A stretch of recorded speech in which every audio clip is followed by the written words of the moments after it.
Hello again, and welcome back to the Slow Flowers Show with Deborah Prinzing. This is episode 571. My guest today is Kelsey Ruhland, owner of Foxbound Flowers, a floral studio offering same-day flower delivery to the Eugene, Oregon marketplace. Kelsey's brand offers electric vehicle delivery, responsible sourcing, zero waste, and non-single-use plastics, as well as locally and U.S. grown flowers and plants. I'm especially fascinated with her flower shop hacks. She uses everything from upcycled cardboard and floral sleeves to create second uses for many materials that would otherwise land in the garbage or fill her recycling bin. You'll see a few of those tricks in our interview. I visited Kelsey when I was in Oregon last month, eager to hear her story. Born and raised in North Dakota, Kelsey says she moved to Eugene with her family to explore the mountains and big trees, enjoy the Pacific coast, the culinary scene, and frankly, to seek a warmer climate. You will hear in our conversation that Kelsey has worked in the floral industry since 2008, previously owning a full-service retail flower shop in Bismarck, North Dakota, which specialized in wedding and event work. Her wedding florals have been featured on popular blogs such as Wedding Sparrow, Magnolia Rouge, Style Me Pretty, and Dainty Obsessions, as well as in Rock and Roll Bride magazine. When not arranging flowers, Kelsey enjoys hiking, playing piano, painting, and baking. And as you will learn from our conversation, she is a true maker, adding ceramics and pottery and woodworking to enhance one-of-a-kind offerings for customers of Foxbound Flowers. Let's jump right in and meet Kelsey Ruhland. Due to the size of our video files, this interview will take place in two parts. You'll notice a slight pause as I switch to the second video midway, and I'll share our sponsor thank yous at the end. Let's jump right in and get started. Hi, everybody. Welcome back to the Slow Flowers Show. And I'm so thrilled today to welcome Kelsey Ruhland of Foxbound Flowers based in Eugene, Oregon. Hi, Kelsey. Hi, thanks for having me. I'm so glad this worked out. And true confessions, everyone, I visited Kelsey in person and saw her studio when I was in Eugene last week. And for some reason, the recording didn't work. So we're doing this over Zoom now. But I have in-person experienced your studio, Kelsey. It's just adorable. Thank you so much for hosting me last week. Yeah, I'm glad I get to see you twice. Well, I was trying to figure out how I would describe Foxbound Flowers based on, all the amazing resources you have on your website and meeting you. And your tagline is same day flower delivery to Eugene, Oregon. You've built Foxbound Flowers around these four legs of the stool of sustainability. You have electric vehicle delivery, responsible sourcing, zero waste, and non-single-use plastics. And I know there's so much more, but those are the things that your customers respond to, right? Yeah, definitely. There's the people in this community really are looking for sustainable businesses. So it's been a great way to market myself and set myself apart from other florists in the area. So tell us a little bit about how Foxbound Flowers is set up. You have a studio that looks like a storefront, but you really don't offer walk-in services. You try to move everybody to phone or online ordering, right? I do, and that's for a couple reasons. I did have a full service shop in the previous city I lived in, which I loved, and it was great interacting with customers that would walk in the shop. I do kind of miss that part, but I wanted to kind of streamline the business, um, be able to leave the studio when I want to leave the studio and not feel like I'm obligated to be here all the time and I'm just kind of tethered to the shop. So that's one part of it.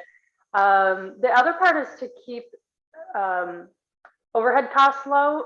When you have people walking in a retail setting, you always have to have enough product on hand to make it look good. So you always have to have something. Whereas in the studio setting where I just do arrangements made to order, I can keep my inventory lower and I don't have to have all that extra inventory. That's a really good point. And you can be there working, but maybe you're only there for a couple hours, so then you're out on deliveries and then you're not that you have an easy life because you're a mom, but you go on to other things. Right. Yeah. So let's break down those sort of 4 themes. I'd love to just have you give some examples. Like, first of all, you're in Eugene, Oregon. There are so many established and also newer flower farmers in Oregon. How are you sourcing? What are your main go-to resources, either from wholesalers or farmers? Sure. Um, there are a lot of flower growers here, which makes it really fun. Um, because the growing season is so long and the weather is so nice. There's tons of options. There's almost too many, and sometimes I have to remind myself, like, I can't order all the flowers. I have to limit myself, and otherwise I'll just like order all of them, and I'll be like, why did I order this much stuff? Oh So my gosh. there really are more flowers being grown here than people to purchase them, which is it's really nice. So Yeah. it gives me a lot of selection. But none of most of the flower growers are really small. They're on a Mhm. really small starting scale, and so it does require a lot of legwork of contacting all those individual growers, finding out what they have, kind of piecing together what I'm going to have for the week. Um, so that does take a lot of extra work. Mhm. And then Mhm. in the winter, I source from a wholesaler in Portland, Frank Adams. Um, and they source, I make sure that I know where my stuff is coming from, that my salesman knows where the stuff is coming from, and it gets sourced from other places in Oregon and then just California, which Mhm.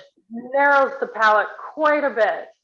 But I think just have to get more creative with the smaller palette. Yeah. Yeah. It's interesting though, because I was just interviewed Peter Court Roses, and they told me that they sell not just only through Oregon Flower Growers Association, but through Frank Adams. So they, they're aware that designers buy from different wholesalers, and they want to try to get their Oregon grown roses into your hands. So but that's being a one-woman show. It's hard for you to be away from the studio going to pick up product all the time.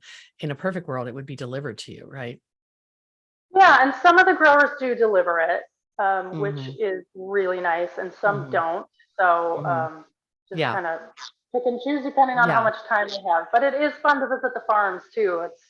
That's a really fun absolutely. part of the job. So Absolutely.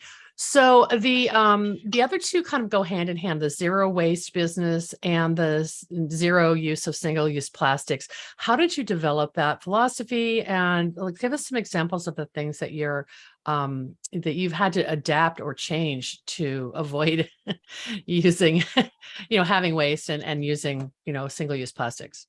yeah.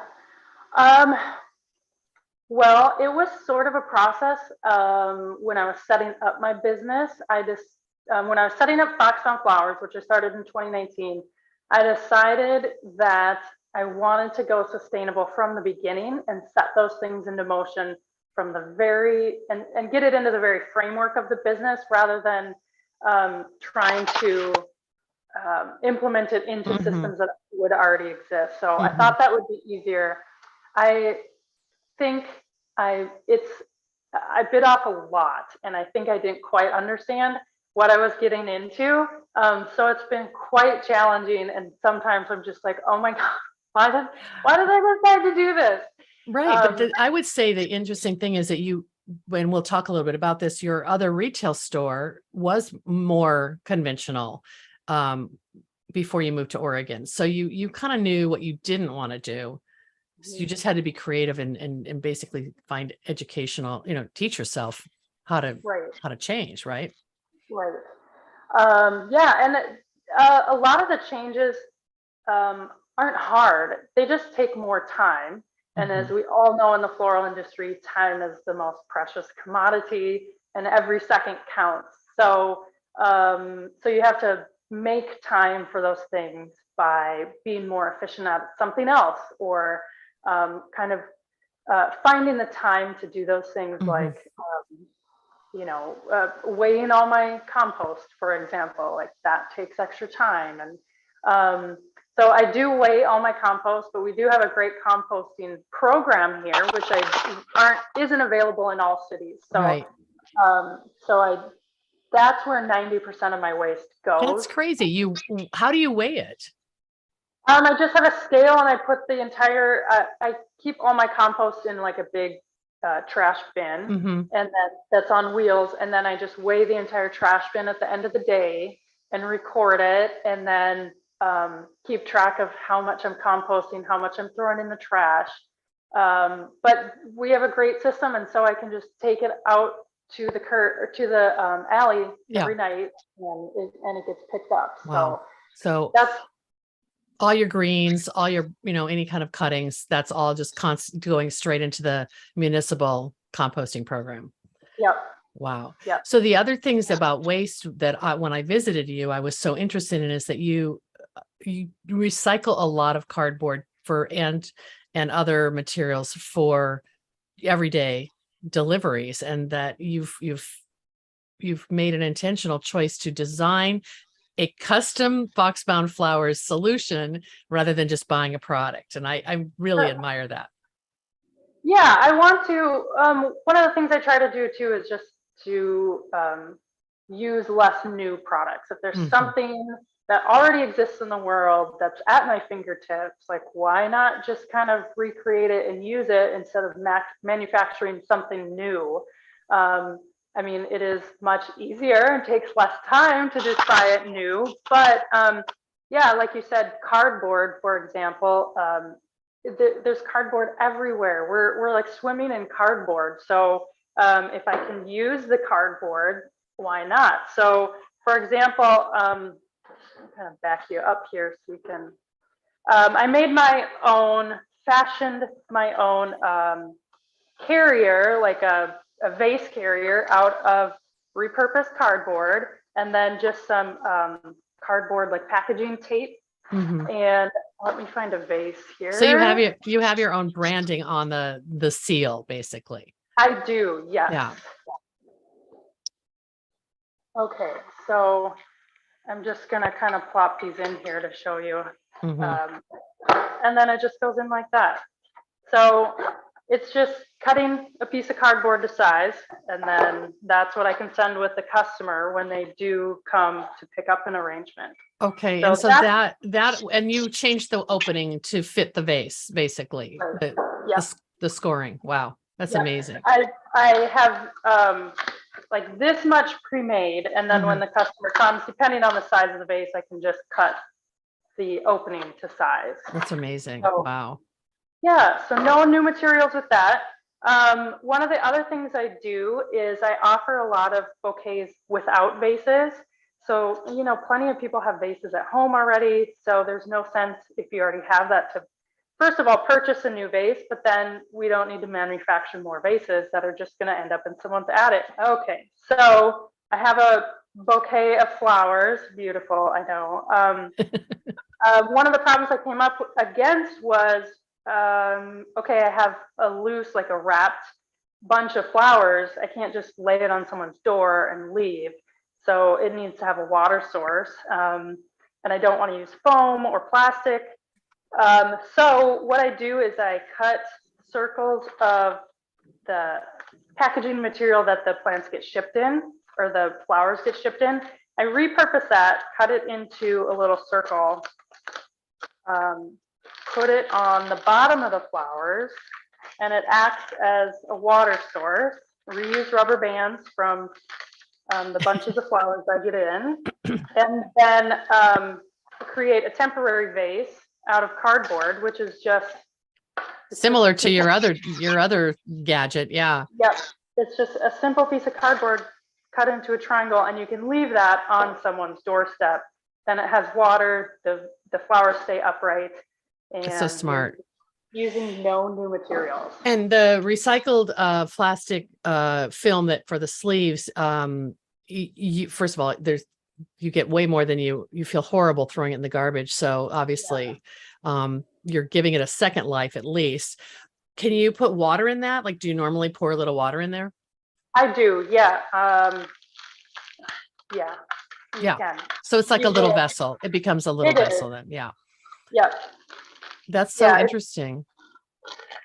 Yeah. So you can just add water right in there before you Yeah, fasten it up.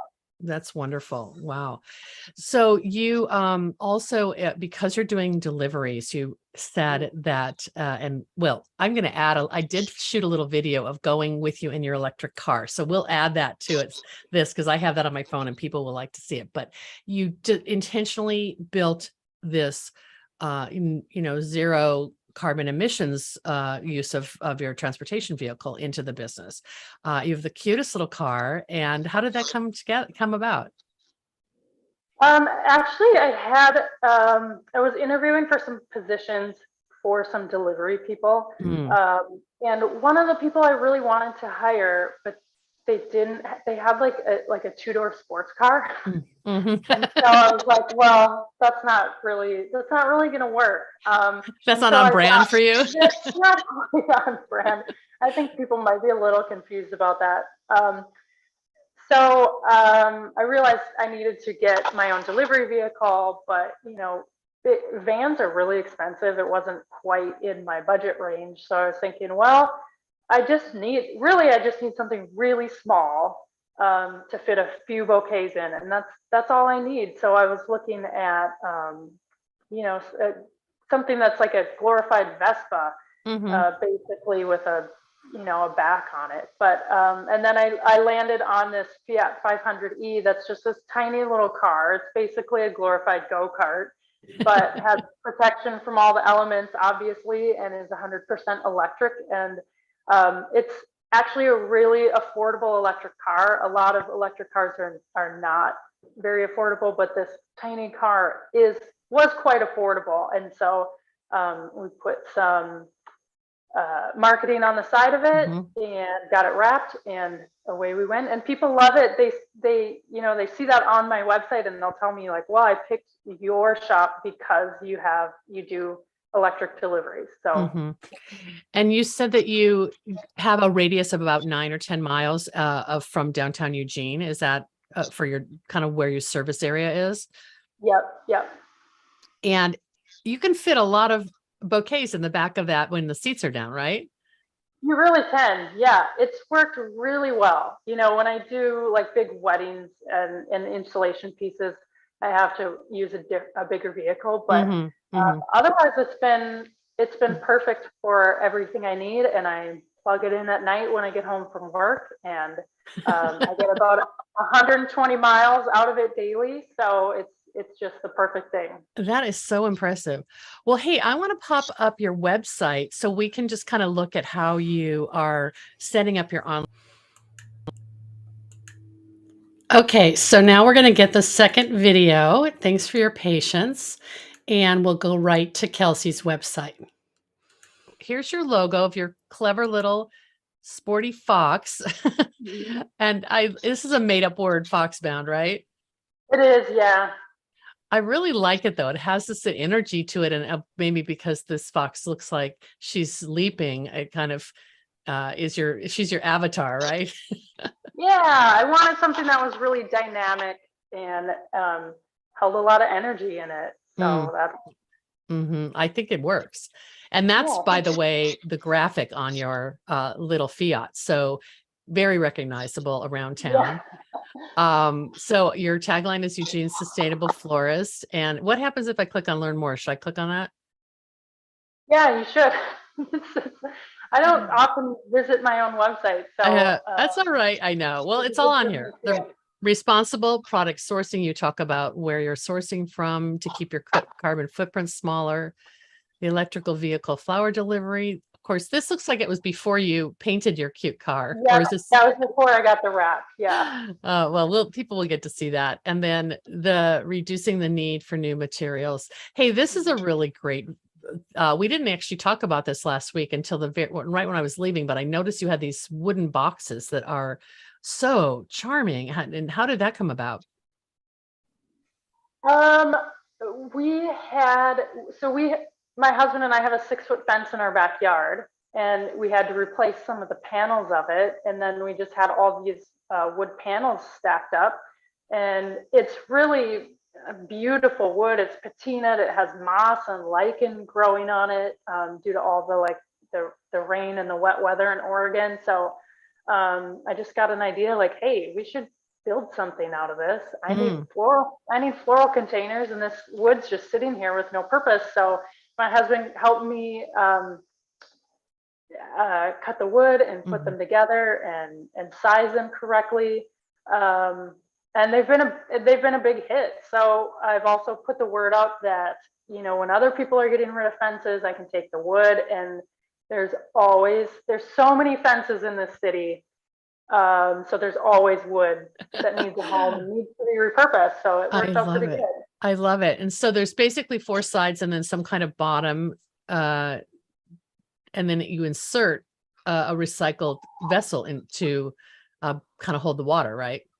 Yeah, there's 2 sizes. The smaller size, which I think is the one in the photo, is sized to fit just a can, like a metal can, like a can of tomatoes or whatever. So, and then that can be recycled when you're done. The larger size holds like a yogurt container, like a plastic yogurt container, which can't be recycled here in Eugene. So people just have like tons of yogurt containers that they're you know, they don't want to throw away, and they're happy to find out that someone can reuse them and give them another life.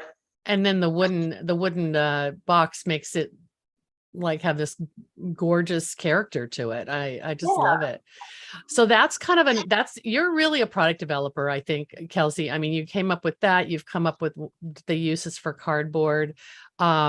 This is, of course, mentioned. Oh, look at this. You mentioned actually how much waste was diverted by the steps you take to weigh and calculate what's left at the end of the day. That's amazing. Yeah.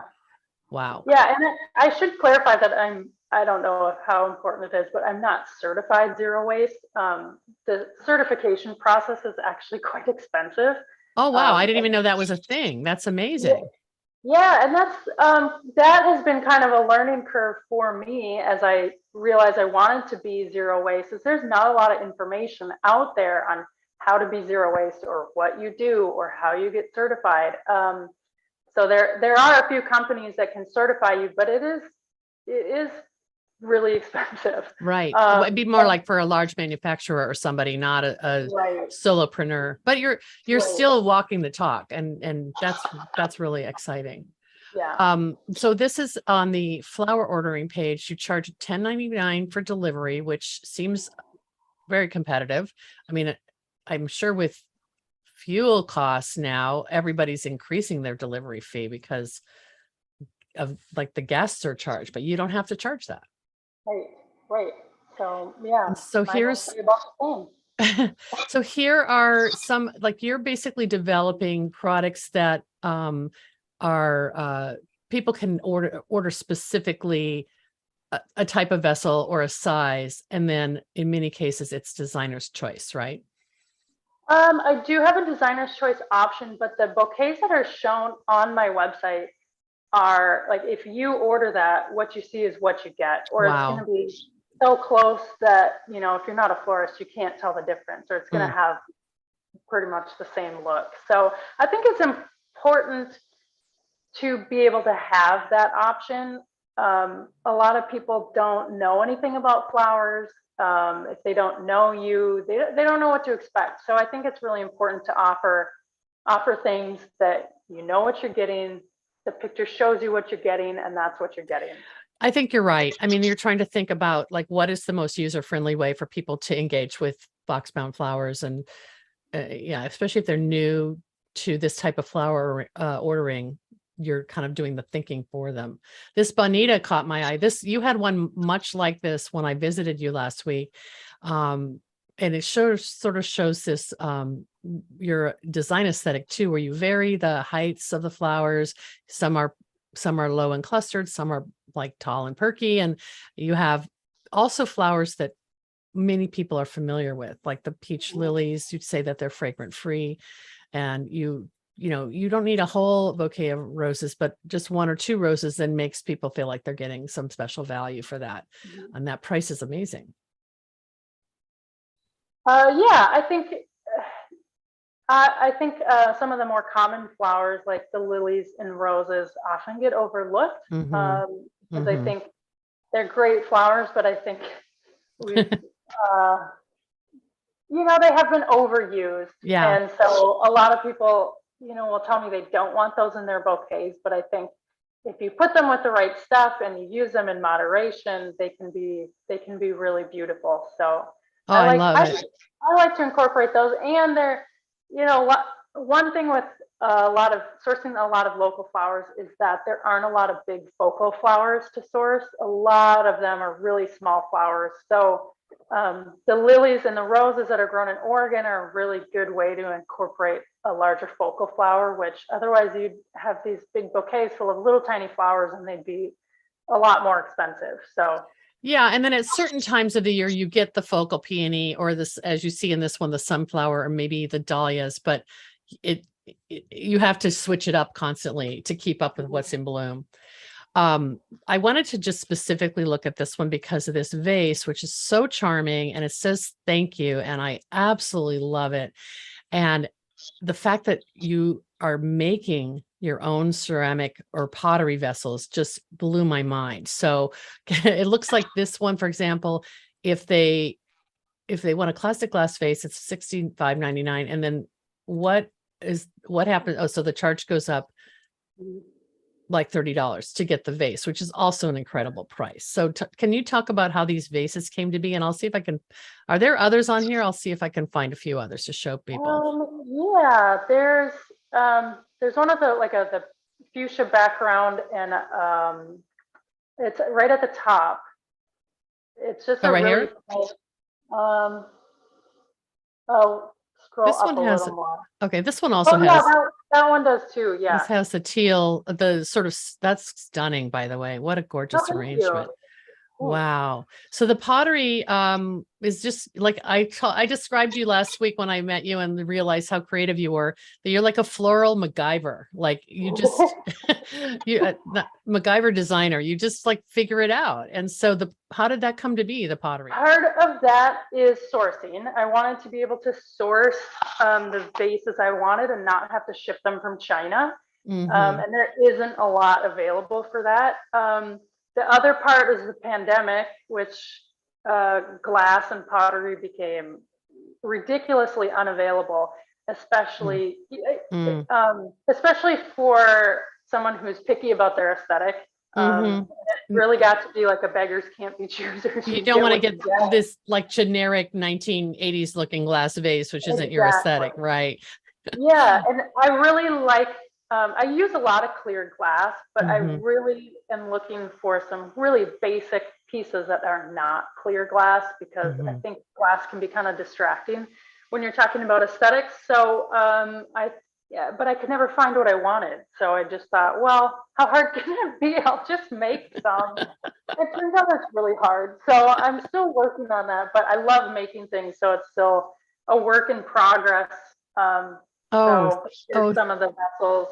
so Um, these are stunning. So do people buy them separately, or are they mainly to go with a floral arrangement? they're mainly to go with the floral arrangements, and I probably will offer them separately. I don't feel like, if you look really close at these, they're not like, obviously they're not professionally made. So they're still in progress. I'm still perfecting my skills. So You're being hard on yourself. I think that you've come up with this hand built kind of. I mean, I took pottery in high school, so I kind of remember this. Like you roll out the clay, you shape it, and it's not a wheel. It's by hand. It's hand built, yeah, right? yeah. And then you're choosing that beautiful, those glaze options, which kind of also fit with your brand, that teal. Mhm. Um, and I think that the rusticness of it is just fits with your brand too. It's really modern, and having the thank you imprinted into the clay, brilliant. I'm going to order one for my friends I stay with in Eugene then, because then I'll be your first customer. Yeah, Uh, great. so talk a little bit about your path. I find it really fascinating that you moved across country and just for a change of lifestyle, but it was a big change for you. And what tell us a little bit about what led you to come to the West Coast? Well, we were in a position to just kind of decide that we wanted to change. So, I know that has a lot of privilege to just be able to move across the country because you want to. We have a daughter, and my daughter was getting to the age where we felt like we needed to decide where we wanted to be and then stay there until she's done with high school. Mm-hmm. And we felt like that time was narrowing. And if we stayed, we were going to stay for the rest of our lives, which would be fine. Like, we loved it there. And you were in North Dakota, right? We were in Bismarck, North Dakota. And we loved our community, but we just wanted to get out and see what else is out there. Because you were born and raised there, right? Right. Yeah. Wow. Yeah. So my sister moved to the West Coast. She moved to Eugene a couple of years before we got here, and we looked around. We're like, wow, it has mountains and ocean and all these beautiful plants growing. This is going to be the place for us. So here we are. Oh my gosh. Opened right before the pandemic hit. So right. Yeah. So you opened Foxbound Flowers in 2019, and you were saying that it was because you probably worked on the business for quite a while before you actually launched, right? Yeah. You found a space, you had to build a website, you had to you had to start from scratch, basically. Mm-hmm. What led you to look at your old flower shop in North Dakota and what you liked or didn't like about that type of business you started to talk about changing from retail to studio, but you also changed from conventional like floral foam practices and maybe, that sort of palette to this new aesthetic. That was like a 180 and it would be really difficult for a lot of florists, I think. I think it's just a sense of like duty and responsibility. I mean, I looked at how much garbage my floral shop was producing, and I was, even when you're recycling your cardboard, it was still like a dumpster full of cardboard on the weekly. Wow. And just look at all those products that are just wasted. It was kind of heartbreaking. And when I stopped using foam, it was quite an adjustment, and it was hard because we used a lot of foam because it's so easy. It's a brilliant product. It really mm-hmm. is. Mm-hmm. But once we switched and kind of just like got used to it, it was a lot easier. So then I was searching for products to use instead of floral foam. So I thought like poultry netting, like the wire mesh. Mm-hmm. I was doing that in vases, but that I thought was kind of like seemed like a tetanus hazard. And customer who was like pulling it out of their vase, and they've got this big wad of to deal with. So then I switched to plastic poultry netting, and then I realized like, well, now I'm just like creating this plastic waste that like little animals can get their heads stuck in. And so I'm like, well, I'm done. I'm gonna totally switch this around. And I guess part of me just wanted to prove that it could be done. Yeah. That's great. Because it's not the norm, but it could be. But it's hard to set that up when you already have systems in place. But there are little things that even if you have a floral shop or a studio that's not geared towards sustainability, there are really small steps you can take. And so part of the products I'm creating is I would like to be able to offer those to other florists in the future so they can take those steps. And as an industry, maybe we can, kind of create some change on our own. Well, I'm really excited to see where that goes for you, because you have mainly used your own pain points to develop all these solutions that work for you. I also think maybe your change from maybe being a wedding and event focused designer to an everyday florist, your aesthetic changed, and maybe you didn't need foam as much because of the type of bouquets that your customers either hand tied or in a vase, right? Yeah, I have been still doing some weddings. I did a archway installation yesterday, and that has been a learning curve without foam because there's just something way easier with foam. So and it's like 90 degrees out, and what did you end up doing? Actually, it turned out really well. I did use I save like little plastic bags and stuff. I just like save everything. I feel like my mom. I save all these little things like bread bags or whatever. And then I use that just as I showed you on the bottom of a bouquet, Hmm. fasten that to the bottom of a bunch of the flowers that are in the installation piece, put a water source in there, and then the mechanics of it were hidden by greenery, and there was Right. Right. some fabric that was draped over it. So everything had a water source with no foam. But it's been a learning curve for that too. It takes a while to get used to creating those mechanics. Right, right. That's brilliant though.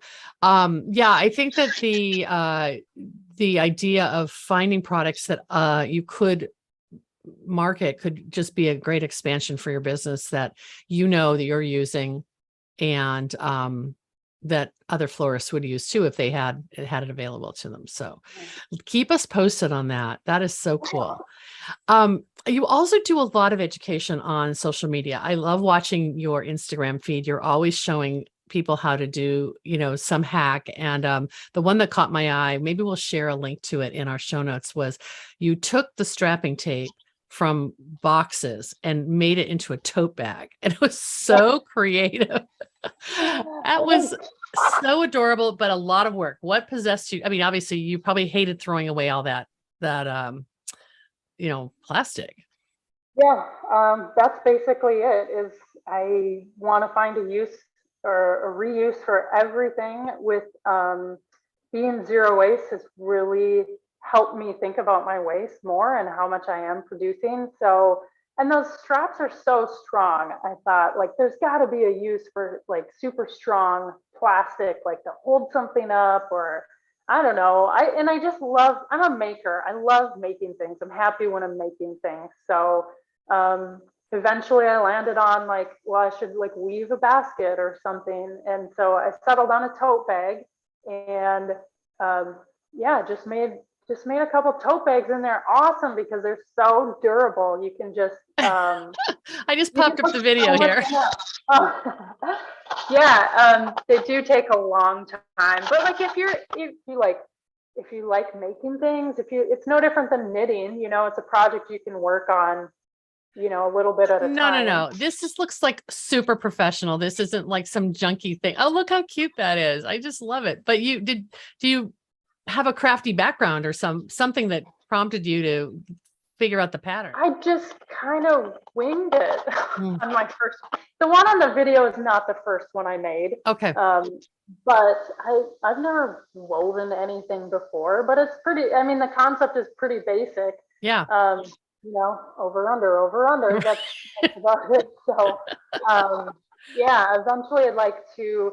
I can't make tote bags out of all the plastic straps, so I want to be able to give kits to people with the straps and directions on how to do it. So So that's that's another product coming soon. yeah, coming soon, exactly. Oh my gosh, you're so creative. I love it. Well, I know you're teaching a workshop today, so your studio can accommodate a smaller group of people. Like how many people can you accommodate? Like 12 or 15 or Um, yeah, I would say 12 is probably pretty comfortable. Yeah, depending on the project and how much room it takes. A small project, 10 to 15. so what is today's workshop? Today's workshop is just you get to come in and fill a quart jar with whatever flowers I have that you want. So Oh wow. I've kind of opened up the studio to people. I offer something called flower therapy, which is just people can come in and be a florist and they get kind of like use full use of the flower studio. They get to pick what flowers they want to use and they just kind of get to hang out here with their pals and just it's relaxing and people Yeah. really love it. So that's been kind of a fun way to build a community and get to know faces since I don't have that retail interaction. Are you pretty much marketing to your people who previously ordered from Foxbound or received a Foxbound bouquet, or is it also on just people on social media who follow you? A lot of people on social media, yeah, and people that subscribe to my email list. And then yeah, that's about it. That's so fun. Well, have a yeah. fun time today. Well, thank you. Kelsey, anything else I didn't ask you that you want to make sure that we touch on? You just have so much going on for a one-woman show. I'm really impressed. But if there are other florists who are wondering about zero waste, or if they're wondering like what small steps they can do to be more sustainable, to reach out to me, and maybe you can put my email address or something Sure. on a link, because it's hard to find that information, and there's not a ton of resources or like or mentors for that. So I'd be happy to answer questions and help people with that.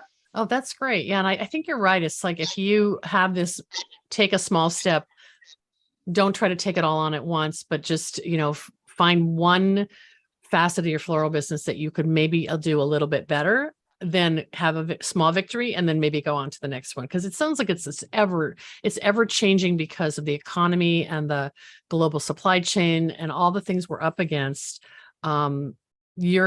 Your unhappiness with crappy glass vases is what prompted you to go learn how to do ceramic vases. Like, you found a solution. And I think everybody should, instead of feeling trapped or stuck or like you have no choice, there are solutions. They might just require a little sweat equity.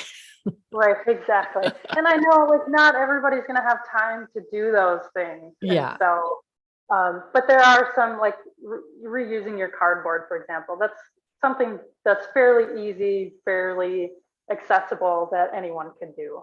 Well, and you could calculate how many deliveries in a year are using recycled cardboard, and you could compare it to what you would have purchased if you bought those pre-made, scored boxes from the wholesaler, probably a couple dollars a piece, and you already know how much you're saving just by repurposing. So, I mean, everything has a dollar value to it. I am going to end this video with the little clip of right when I was saying goodbye to you last week, you said, "Do you want to spin in the Foxbound Flower electric delivery vehicle?" And we took a little ride, and I did film that on my phone. So I'm going to add that so people can see you in action. Awesome. It was great. I loved it. And I just love what you're doing. And I'm so glad I got to share your story with people, and more to come, because you've got all kinds of, your limitation is time. You've got more ideas than time. So I'm interested to see what comes next. And I'll share some photos of some of Kelsey's arrangements when we post this at slowflowerspodcast.com. But in the meantime, have a great day. And thanks so much for re-recording this with me. It's been fun, Deborah. It's been great. I really admire what you're doing. Thank you so much. Yeah, thank you. Okay, hi Kelsey. We're in your car. Did you turn it on? I did. Yep. Okay, it's very quiet. We're ready to go. Yep. Okay, great. I get about, oh gosh, can you see the dust? No dust. It's very nice. It's I get about 120 miles, 120 mile range on it daily, which is just about what I need. That's amazing. Some days I don't use it all. Some days it gets really close, but 120 miles really does the trick. And before you take it home and charge it, you mean? Right. Yep. And it charges using a regular plug-in, like a household plug-in. No way. So I didn't have to install anything special adapter or whatever. Right. Yeah. So the climate is perfect for this car here. I don't think that it would work well like with really wintry conditions. Would you have used it in North Dakota? No, not at all. I don't think I would even get a good charge on it when in really cold weather, but here it works really great. Okay, I'm going to turn this back here so people can see how big it is in terms of, you could probably fit, what, a dozen arrangements back here? Yeah.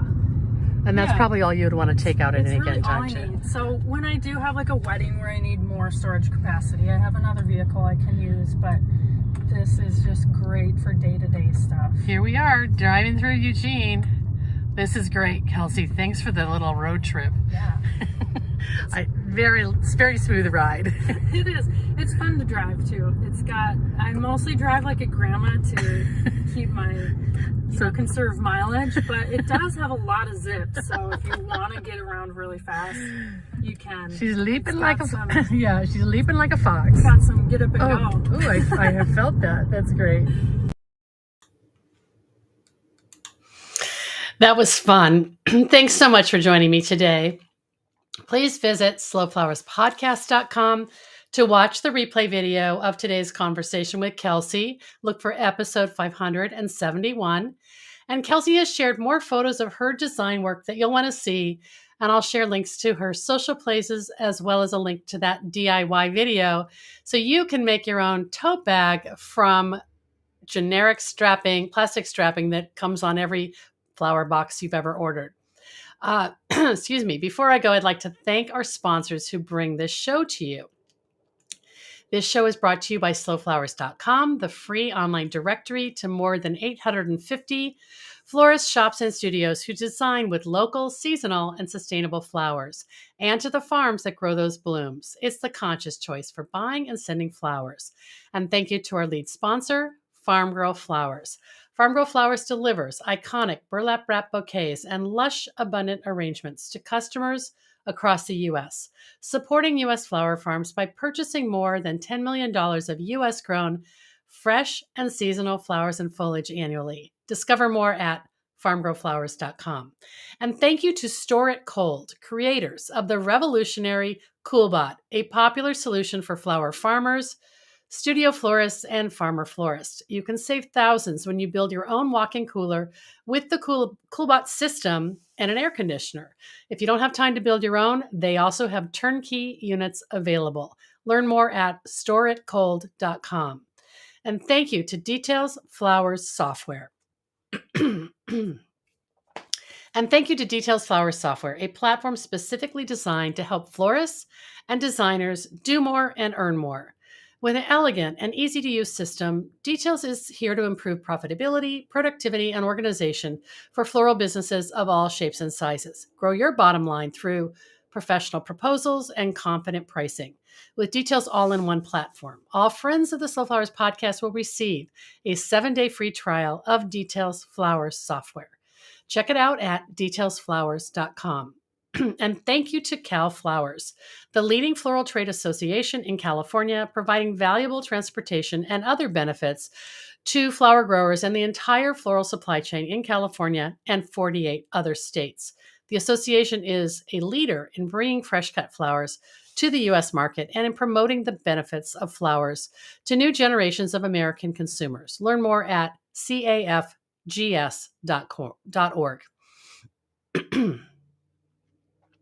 The Slow Flowers Show is a member-supported endeavor, and I value our loyal members and supporters. If you're new to our weekly show and our long-running podcast, check out all of our resources at slowflowersociety.com and consider making a donation to sustain Slow Flowers' ongoing advocacy, education, and outreach activities. You can find the donate button in the column to the right at slowflowerspodcast.com. I'm Deborah Prinzing, host and producer of The Slow Flowers Show and the Slow Flowers podcast. Next week, you're invited to join me in putting more slow flowers on the table, one stem, one vase at a time. The content and opinions expressed here are either mine alone or those of my guests alone, independent of any podcast sponsor or other person, company, or organization. Thanks so much for joining us today, and I'll